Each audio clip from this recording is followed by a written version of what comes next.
गलती किसकी, प्यार में मिला धोखा। हिंदी कहानी। अनिता कॉलेज छोड़ चुकी थी और एक दिन वो किसी मॉल में कुछ सामान खरीदने के लिए गई। तभी वहाँ उसे एक कॉलेज का पुराना दोस्त दिनेश मिल गया। तो दिनेश अनिता से कहा, ओह हेलो अनिता, तुम कैसी हो? कॉलेज छोड़ने के बाद हम सभी दोस्तों को भूल ही गई। तभी अनिता ने थोड़ा शर्माते हुए कहा कि नहीं दिनेश, दरअसल मैं किसी को भी नहीं भूली, बस बात ये है कि मुझे टाइम ही नहीं मिलता। तभी दिनेश ने अनिता को ऊपर से लेकर नीचे तक उसे घूर कर देखने लगा और अनिता को देखकर वो अपने मन में ये सोच रहा था कि वाओ कितनी सुंदर है अनिता, इसका तो नंबर लेना ही पड़ेगा। वैसे अनिता शुरू से ही बहुत ही भोली लड़की थी और ये बात दिनेश जानता था और दिनेश कॉलेज टाइम से ही बहुत ही फ्रॉड लड़का था, लेकिन ये बात अनिता को बिल्कुल नहीं मालूम थी। तभी दिनेश ने अनिता से कहा कि अनिता चलो एक कप कॉफी पीते हैं। तो अनिता ने मना किया, लेकिन दिनेश ने कहा कि यार पता नहीं फिर हम कब मिलेंगे, चलो न यार। तब दिनेश उसका हाथ पकड़कर कॉफी पिलाने ले गया और अनिता मना ही नहीं कर पाई। तभी दोनों ने कॉफी भी पी ली। फिर अनिता जाने लगी, लेकिन दिनेश ने अनिता से बड़ी ही चालाकी से उसका नंबर भी मांग लिया और अनिता ने दिनेश को अपना नंबर न जाने क्यों दे दिया। तब अनिता ने कहा कि दिनेश अब मैं चलती हूँ, शायद मुझे बहुत देर हो गई है, घर पर सब मेरी राह देख रहे होंगे। तो दिनेश ने फिर से अनिता का हाथ पकड़कर कहा, अरे यार प्लीज अनिता रुको तो सही, इतने दिनों में हम मिले हैं, 5 मिनट रुक जाओ बस। अच्छा ये बताओ कि तुम्हारा अब तक कोई बॉयफ्रेंड है या नहीं, या अभी तक तुम यूं ही शर्माती रहती हो? तो अनिता ने दिनेश से कहा कि नहीं दिनेश, मेरा कोई भी बॉयफ्रेंड नहीं है। तभी दिनेश ने चांस मारते हुए उससे कहा, अरे अनिता तुम तो इतनी ज्यादा खूबसूरत हो, फिर भी तुम्हें आज तक किसी ने भी प्रपोज क्यों नहीं किया? इस बात से अनिता थोड़ा उदास हो गई। इतने में ही दिनेश ने अनिता के कंधे पर हाथ रखते हुए कहा कि तुम चिंता मत करो अनिता, अब जल्दी ही तुम्हारी जिंदगी में एक बॉयफ्रेंड आने वाला है और वो तुमसे बहुत ही ज्यादा प्यार करेगा। और दिनेश ने अनिता के हाथ पर हाथ रख दिया और जैसे अनिता के अंदर कोई कर्क सा ही लगा हो, लेकिन शायद वो दिनेश की आंखों में उसका फ्रॉडपना बिल्कुल भी नहीं देख पाए और वो दिनेश का हाथ अपने हाथ पर से भी नहीं हटा पाई। तभी दिनेश ने अनिता को उसके साथ एक सेल्फी लेने को कहा, लेकिन न जाने अनिता उसको मना क्यों नहीं कर पा रही थी। शायद दिनेश उसके भोलेपन का फायदा उठा रहा था। अब तो दिनेश न जाने उसे व्हाट्सएप पर क्या क्या भेज रहा था, कभी उसे गुलाब का फूल भेज रहा था तो कभी उसे हार्ट या किसिंग वाले मैसेज भेज रहा था और अनिता को कहीं न कहीं डर लग रहा था। लेकिन दिनेश ने उसको कहा कि अरे यार तुम तो कुछ भी नहीं, मेरे दोस्त की गर्लफ्रेंड तो रोज ही उसे एक किस देने एक बगीचे में जाती है और वो तो अपने घर वालों को तो कुछ भी नहीं समझती।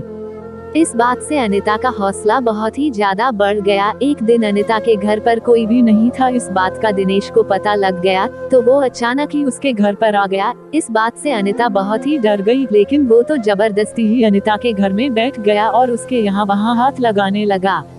और जब अनिता ने उसे रोकना चाहा तो दिनेश ने उसे आई लव यू कह दिया। अब अनिता उसे रोक ही नहीं पा रही थी, क्योंकि उसे पहली बार किसी ने लव यू कहा था, मगर उसे दिनेश के अंदर का दरिंदा बिल्कुल भी नजर नहीं आ रहा था। अब दिनेश को अनिता ने जाने को कहा, लेकिन दिनेश बदले में उससे एक किस मांगने लगा और उसने उसकी न जाने कितनी किस ले ली और किस लेते समय उसने उस साथ एक सेल्फी भी ले ली। फिर वो वहाँ से चला गया। अब अनिता को बहुत ही ज्यादा डर लग रहा था, लेकिन उसने दिनेश के बारे में अपने घर वालों को कुछ भी नहीं बताया। अब दिनेश पूरे दिन ही अनिता से फोन पर बात करता रहता था। एक बार दिनेश ने अनिता को एक होटल में आने को कहा, लेकिन अनिता ने उससे कहा कि दिनेश तुम मुझसे एक बार शादी कर लो, फिर चाहे तुम मुझे कहीं पर भी घुमाने ले चलो। लेकिन फिर दिनेश ने जिद करते हुए कहा कि नहीं अनिता, मैं तुमसे बहुत प्यार करता हूँ और फिर एक दिन शादी भी कर ही लूंगा, तो फिर तुम्हें सिर्फ एक बार होटल में मेरे साथ चलने में क्या हर्ज है? तब अनिता कहा कि दिनेश शादी से पहले ये सब करना गलत होगा।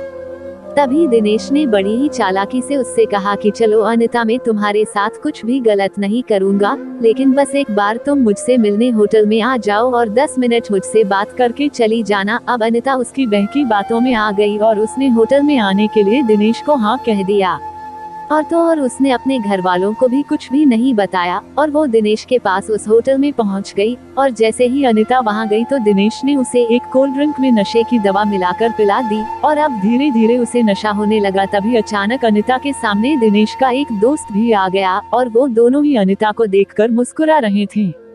अब अनिता सब समझ चुकी थी कि दिनेश ने उसके साथ धोखा किया है और फिर दिनेश और उसके एक दोस्त ने मिलकर अनिता के साथ जो गंदा काम किया उसके बारे में मैं आपको आगे की कहानी नहीं बता सकता दोस्तों, क्योंकि ये किसी की बेटी या बहन की इज्जत का सवाल है। लेकिन ये कहानी मैंने आपको इसलिए सुनाई है क्योंकि अनिता जैसे ही मेरी बहनें बार बार ऐसी ही गलती क्यों करती हैं, मैं उन्हें सच्चा प्यार करने से नहीं रोक रहा, मैं तो बस उनको उन दरिंदों के जाल में फंसने से रोकना चाहता हूँ जिन्होंने न जाने कितनी ही बार अनिता जैसी लड़कियों को अपना शिकार बनाकर उनका जीवन बिल्कुल ही बर्बाद कर दिया। इसलिए मेरी प्यारी बहनों, प्यार करो मगर सच्चा। और हाँ, अगर कोई लड़का आपको शादी से पहले होटल में या किसी अनजान जगह मिलने को कहे तो समझ जाना कि आपकी इज्जत और आपका जीवन बहुत ही ज्यादा खतरे में हो सकता है। और अगर आपको आपके बॉयफ्रेंड पर पूरा विश्वास भी हो तो प्लीज एक बार अपने घर वालों या किसी भी नजदीकी सहेली से सलाह जरूर ले ताकि आपका जीवन हमेशा सुरक्षित रहे। धन्यवाद दोस्तों। गलती किसकी, प्यार में मिला धोखा हिंदी कहानी को पढ़ने के लिए धन्यवाद।